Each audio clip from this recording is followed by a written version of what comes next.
This is Nintendo 3DS. With the Nintendo Switch being a mix of a handheld and a home console, you would wonder why Nintendo would even bother supporting the 3DS at this point. We assumed that by the end of last year that the Nintendo 3DS would just be completely dead, but the system was still selling and still seeing games released on it. It just wouldn't die. Nevertheless, the fate of the 3DS has been written in stone, and even though we said that the system was slowly dying throughout 2018, 2019 is when it will be game over for the 8-year-old system. A quick look at the Nintendo website for upcoming Nintendo 3DS titles will confirm that. After being around for 8 years, it's a miracle that the 3DS even lasted this long. The handheld gaming market has shifted dramatically since the smartphones had entered the picture. As a result, the Nintendo 3DS had a bigger challenge to face than its predecessor, the DS. Throughout its lifetime, the 3DS managed to sell over 70 million units, thanks to its incredible library of games, as well as different versions like the kid-friendly 2DS and the more advanced new 3DS XL. However, like all good things, the 3DS has come to an end, and that end is being led by none other than the Nintendo Switch itself. We've been talking about the inevitable death of the Nintendo 3DS ever since the Switch came out. After all, not only is the Switch a combination of a home console and a handheld, but now the developers at Nintendo of both handheld and console games have all morphed together to create games for the same platform. This did not mean that the Nintendo 3DS was dead immediately when the Switch came out, far from it. Did the PS3 and Xbox 360 phase out when the PS4 and Xbox One released? No, because there were still more people playing on those older consoles than the newer ones, so games were still releasing on the older consoles for about 2 years. The same logic applies to the Nintendo Switch and 3DS. We have now hit the 2-year mark of the Switch's life, so it's only natural that gamers and developers start shifting their gears to the latest and greatest hardware.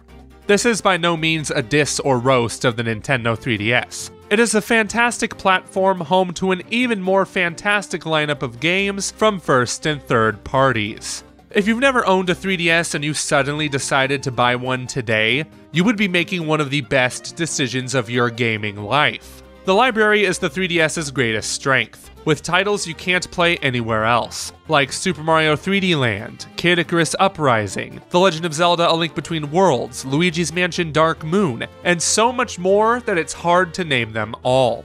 Not only that, but if you've missed out on some of the best games over the years, the 3DS also has you covered, with remakes of Ocarina of Time, Majora's Mask, Yoshi's Woolly World, Metroid Samus Returns, and most recently, Kirby's Extra Epic Yarn and Luigi's Mansion.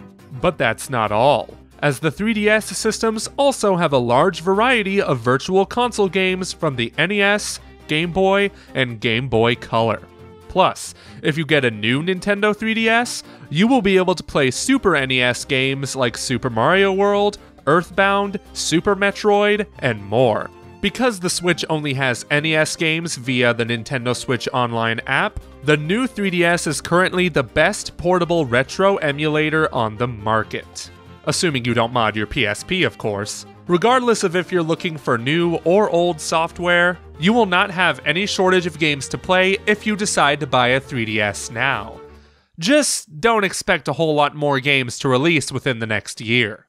2019 is no doubt the ultimate transition year from the 3DS to the Nintendo Switch. What we mean by this is that the franchises that have previously been only on the 3DS are now being transferred en masse to the Nintendo Switch. The first confirmed immigration to the Switch was confirmed right after the Nintendo Switch presentation in January 2017, and though it has taken well over 2 years, Fire Emblem 3 Houses will launch in July.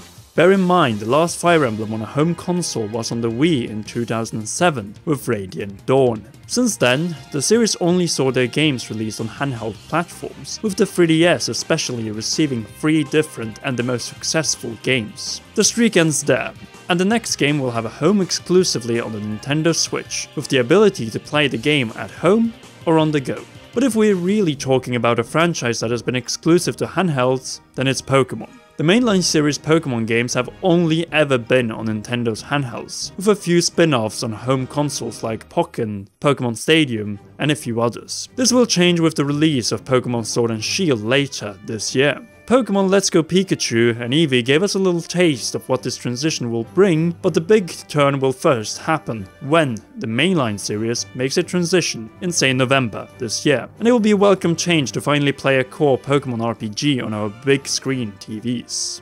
The transitions don't stop at Pokémon and Fire Emblem, however, as 2019 will have other big Switch releases that had a home on the 3DS. The last time we saw a Luigi's Mansion game was Dark Moon, and the first game was even remastered on the 3DS. This is not the case for Luigi's Mansion 3, however, and ever since 3D consoles became a thing, 2D Zelda was made exclusively for handhelds, with the exception of Four Swords Adventures on the GameCube, and now the Link's Awakening Switch remake. Rumor has it that this remake was originally supposed to land on the 3DS, but clearly that isn't the case anymore. Top-down Zelda's new home is definitely the Nintendo Switch, as Link's Awakening isn't alone when you decide to count the brand new Zelda spin-off, Cadence of Hyrule. And need we forget another big franchise, namely Box Boy, now featuring Box Girl. You wouldn't have seen this coming on the Wii U. Oh hey, there's also Animal Crossing. It's been nearly 6 years since New Leaf graced our Nintendo 3DS's, and after the Wii U did not receive any Animal Crossing game at all, the Switch will give us the full HD Animal Crossing experience we have always wanted. There is no doubt in our minds that after this year, the Nintendo 3DS will be unplugged from life support. Whether or not Nintendo will stop manufacturing the 3DS is another story entirely. As it stands now, the 3DS and 2DS are still great gifts, and are selling well enough. For $80 US, you can get a 2DS with either New Super Mario Bros. 2 or Super Mario Maker. That's some pretty great value, especially when you'll then have access to a library filled with hundreds of must-play titles. But as for future software, there isn't much hope. As indicated by the sales of Mario & Luigi Bowser's Inside Story, not nearly as many people are buying 3DS games as they used to. Not to mention, most of the 3DS games coming out are ports and remasters, which are usually less difficult to develop. If you look at the 3DS titles released since the Switch came out, the most notable games have been the remasters and remakes, like Metroid, Samus Returns. Side note, if you haven't gotten this game yet, you should, because it's amazing. Here's hoping for a Switch port, but until then, get it now. It seems that Nintendo is just giving minimal effort to keep the 3DS owners busy while they focus more on their new, hotter platform, the Switch. Make no mistake, bringing these handheld franchises to the Switch is going to boost the sales of the platform even more. Definitely more so than Pokémon Let's Go and Fire Emblem Warriors did. Die-hard fans of Pokémon will have no other choice but to finally buy a Switch if they want to experience the new 8th generation of Pokémon. The same logic will apply to Fire Emblem fans and Animal Crossing fans. We know that Nintendo is teasing the latter on Twitter, but we're guessing we'll have to wait until E3 to finally hear more about Animal Crossing and the final title of it on the Nintendo Switch. That's all the time I've got. I gotta get back to playing Animal Crossing New Leaf on my Nintendo 3DS. In the end, we will always hold a soft spot for our Nintendo 3DS, but all good things must have an end. And luckily, the successor, the Nintendo Switch, has more than delivered throughout its 2 years so far on the market, and it's definitely a worthy successor for the 3DS, when it's now slowly saying game over this year. So how did you enjoy your time with the 3DS? What are your favorite games on the system? What's your favorite model of the 3DS? Do you prefer the 2DS or the new 3DS XL? Please let us know in the comment section down below. Also, we are less than 10,000 subscribers away from 200k, and when we do hit that milestone, we are going to launch a brand new Zelda series that I'm sure you will love. In the meantime though, click that thumbs up button if you liked this video, and if you are new, subscribe and hit that notification bell to know when we upload another video about the Nintendo Switch, and help us reach 200,000 subscribers. We would also like to thank our gracious patrons on patreon.com/commonrealm, including role producers Kenyatta Ali and Bradley Carriage. Be sure to visit our Patreon page to know how you can support us in exchange for some awesome perks. In the meantime, girls and guys, this has been the Commonwealth Realm, and we will see you in the next one.